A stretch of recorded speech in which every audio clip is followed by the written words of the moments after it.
जय हिंद साथियों, मैं प्रबल आप सभी का आपके अपने परिवार प्रेप कर में बहुत बहुत स्वागत करता हूं। आप सभी लोग इस सेशन में जुड़ेंगे। एक बार सेशन को शेयर करके आप लोग अपने नोटबुक में चीज़ों को लिखने और समझने का कोशिश कीजिएगा। आप लोग आज मैं आपको बहुत ही प्यारा टॉपिक, जहां से बराबर सवाल तो पूछे ही जाते हैं और बच्चे इसमें कंफ्यूज भी हो जाते हैं। आज मैं आपको क्या पढ़ाने वाला हूं? तो आज मैं आपको पढ़ाने वाला हूं भारत के राष्ट्रीय चिन्ह के बारे में। आज मैं आपको क्या पढ़ाने वाला हूं बेटा? भारत के राष्ट्रीय चिन्ह के बारे में पढ़ाने वाला हूं। और ये टॉपिक हमें पूरा भरोसा है कि आप लोगों ने पहली बार देखा होगा, पहली बार आप लोग मतलब इस टॉपिक को देखेंगे, तो इसीलिए मैं चाहता हूं कि एक बार सेशन को शेयर करके आप लोग क्या करेंगे भाई, आप लोग अच्छे तरीके से इसको समझने और जानने की कोशिश आप लोग कीजिएगा। ठीक है भाई? तो चलो अब हम लोग शुरू करते हैं अपने आज के सेशन को कि आज हमें क्या पढ़ना है, क्या समझना है। तो हम भारत के सारे राष्ट्रीय चिन्ह के बारे में पढ़ेंगे। सबसे पहले हम लोग पढ़ते हैं किसके बारे में? भारत के राष्ट्रीय प्रतीक के बारे में। आप देखिए, ये भारत का क्या बेटा? राष्ट्रीय प्रतीक है।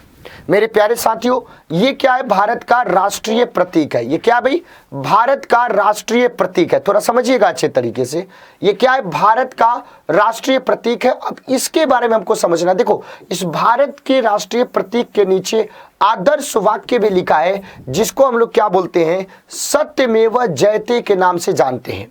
जिसको हम क्या कहते हैं भाई? सत्यमेव जयते कहते हैं। अब इसके बारे में एक एक करके समझिएगा। सवाल है कि सारनाथ स्थित, कहां पे भाई? सारनाथ स्थित। और इस सारनाथ कहां पे? उत्तर प्रदेश में। सम्राट अशोक के सिंह स्तंभ के, सम्राट अशोक के सिंह स्तंभ के शीर्ष भाग को भारत सरकार के द्वारा 26 जनवरी 1950 को राष्ट्रीय प्रतीक के रूप में अपनाया गया भाई। किसके रूप में भाई? राष्ट्रीय प्रतीक के रूप में अपनाया गया। किसके रूप में? राष्ट्रीय प्रतीक के रूप में इसको क्या किया भाई? अपनाया गया। और ये किसका है भाई? सारनाथ है। सारनाथ मौर्य सम्राट जो है, उसका नाम क्या है भाई? मौर्य सम्राट अशोक के भाई, उसको राष्ट्रीय प्रतीक के रूप में। और कब अपनाया गया? तो 26 जनवरी 1950 को अपनाया गया। इसके निचले भाग पे आप देखिएगा, जो मैंने आपको दिखाया कि सत्यमेव जयते, और ये कौन सी लिपि में लिखी गई है भाई? देवनागरी लिपि में लिखी गई है।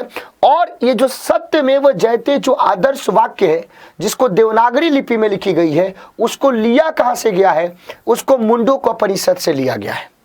उसको कहां से लिया गया भाई? मुंडकोपनिषद से लिया गया है।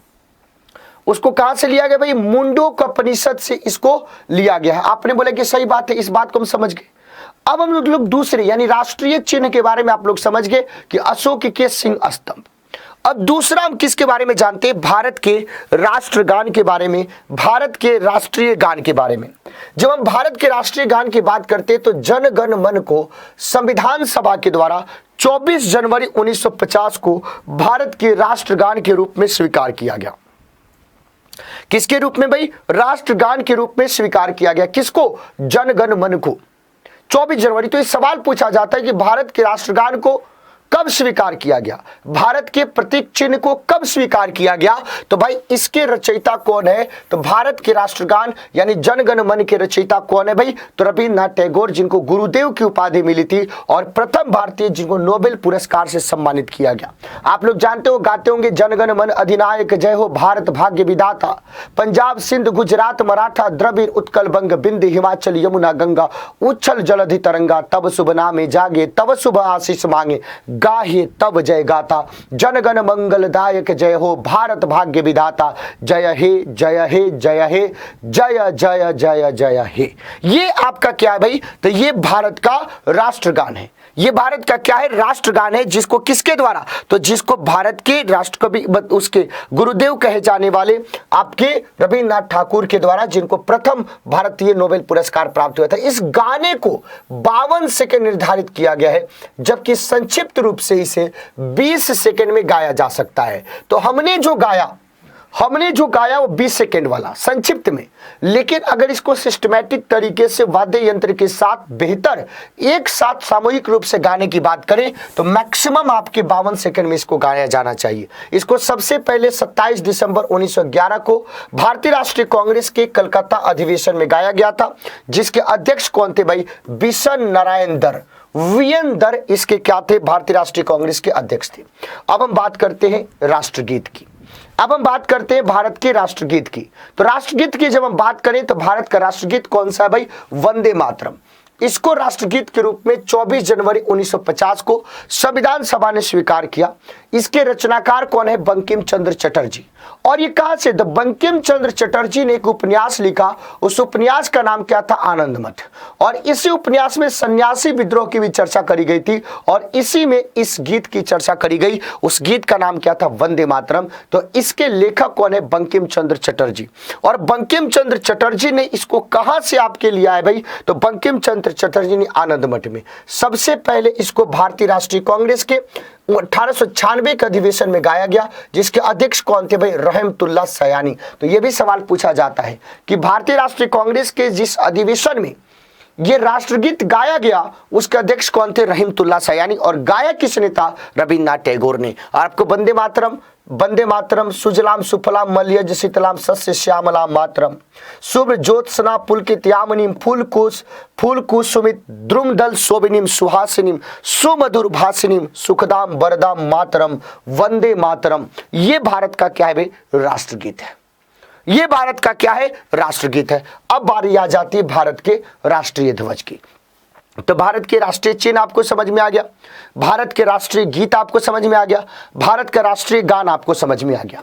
अब हम भारत के राष्ट्रीय ध्वज की बात करते हैं। तो ये मेरा तिरंगा, जिसको देख के दिल में हम सारे के सारे लोग, हमें ये नहीं लगता है कि हम भारत के होके भारत के एक नागरिक दूसरे नागरिक से क्यों नफरत करता है, भारत का एक नागरिक दूसरे नागरिक से क्यों नफरत करता। अरे ये आज़ादी नफरत के लिए नहीं मिली थी, ये आज़ादी नफरत के लिए नहीं मिली थी, बल्कि आज़ादी आपकी किसके लिए मिली थी भाई, तो ये आज़ादी एक दूसरे से प्यार करके, एक दूसरे के साथ रख के, यूनिटी बना के रखने के लिए मिली थी।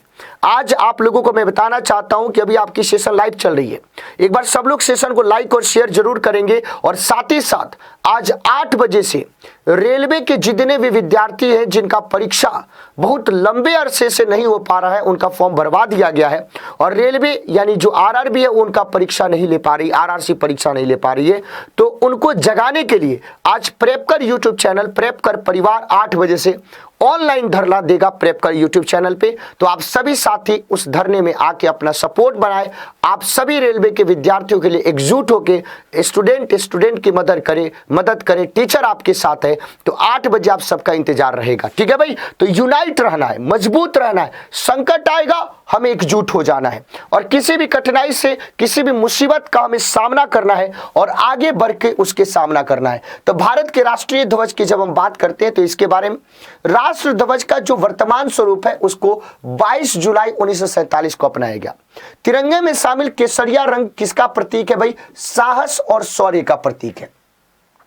सफेद रंग आपके धर्म चक्र के साथ साथ शांति और सत्य का प्रतीक है। और जिसमें हरा रंग है वो आपके समृद्धि का प्रतीक है। तो 3 रंग है, ऊपर केसरिया, बीच में सफेद और नीचे हरा। और सफेद में आपके अशोक चक्र बना हुआ है। तो सफेद पट्टी के बीच में नीले रंग की 24 तीलियां। तो ये सवाल पूछा जाता है कि टोटल कितने स्पोक्स हैं, 24 तीली, जिसे सम्राट अशोक के सारनाथ सिंह स्तंभ से लिया गया है। ध्वज की चौड़ाई और लंबाई के अनुपात क्रमशः 2:3 होता है। इसके बारे में अब ये भारत का राष्ट्रीय कैलेंडर है।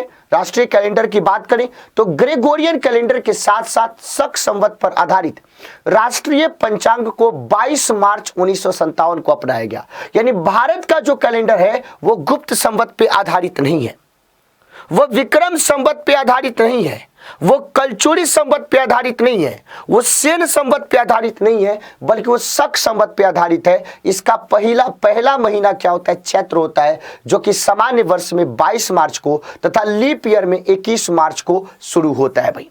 तो जो हमारा कैलेंडर होता है शक संवत पे आधारित ग्रेगोरियन कैलेंडर के साथ साथ, तो उसका जो राष्ट्रीय पंचांग होता है उसको 22 मार्च 1957 को अपनाया गया था और उसकी शुरुआत ऐसे होती है। आपने बोले कि ठीक, अब राष्ट्रीय पशु, तो हम राष्ट्रीय कैलेंडर भी हमने देख लिया, राष्ट्रगान भी देख लिया, राष्ट्रीय गीत भी देख लिया, राष्ट्रीय चिन्ह भी देख लिया। अब भारत का राष्ट्रीय पशु क्या है, तो बाघ। और बाघ का साइंटिफिक नाम क्या है भाई, पैंथेरा टाइग्रिस। पैंथेरा टाइग्रिस इसका नाम है। राष्ट्रीय पक्षी की बात करें तो मोर, जिसका वैज्ञानिक नाम क्या है भाई, पावो क्रिस्टेसस, इसको राष्ट्रीय पक्षी का दर्जा दिया गया है। अगर गंगा नदी की बात करें तो राष्ट्रीय नदी के रूप में घोषित किया गया है। तो राष्ट्रीय नदी कौन सी है भाई, गंगा। और राष्ट्रीय जलीय जीव की बात करें तो गंगा डॉल्फिन, जिसका वैज्ञानिक नाम सुन्स को मान्यता प्रदान किया गया है। सुन्स को, हाथी को राष्ट्रीय विरासत पशु का दर्जा प्रदान किया गया है। तो ये हमारे राष्ट्रीय चिन्ह से संबंधित सारे के सारे सवाल थे, सारे के सारे जवाब थे। हमें लगता है कि आज के बाद राष्ट्रीय चिन्ह से संबंधित जो भी आपके सवाल होंगे, आप लोगों का कभी भी किसी भी पेपर में गलत नहीं होगा। ऐसे ही डेली में छोटे छोटे टॉपिक्स आप लोगों के लिए प्रेपकर यूट्यूब चैनल पे सुबह में 5 बजे लाइव में लेके आता हूं। तो आप सभी लोग इस सेशन को डेली आनंद उठाएं, रोचक जानकारी आप प्राप्त करें। आपके पेपर में, आपके जीवन में, आपके करियर में बहुत महत्वपूर्ण भूमिका निभाएगी। प्रेपकर यूट्यूब चैनल को आज ही सब्सक्राइब करें। अगर आप IAS PCS की तैयारी करते हैं तो आज ही प्रेपकर एप्लीकेशन पे 500 बैच को ज्वाइन कर सकते हैं। यूपी पुलिस कांस्टेबल के लिए आगाज बैच को ज्वाइन कर सकते हैं। अगर आप तैयारी करते हैं यूपी लेखपाल की तो उसके लिए भूमि बैच अवेलेबल है। तो प्रेपकर एप्लीकेशन को आज ही प्ले स्टोर से, गूगल प्ले स्टोर से डाउनलोड करें। आज 8 बजे आप लोगों के लिए ऑनलाइन धरना प्रेपकर यूट्यूब परिवार, प्रेपकर परिवार रेलवे के विद्यार्थियों के हक के लिए और उसके सपोर्ट में कर रहा है। तो आप सभी के सहयोग की आकांक्षा रहेगी। उम्मीद है कि आप सभी लोग साथ दोगे। 6 बजे करंट अफेयर के शानदार सेशन में मिलते हैं और 7:15 पे प्रबल एक्सप्रेस स्टैटिक जीके में। तब तक के लिए बहुत बहुत धन्यवाद। Thank you so much. जय हिंद साथियों।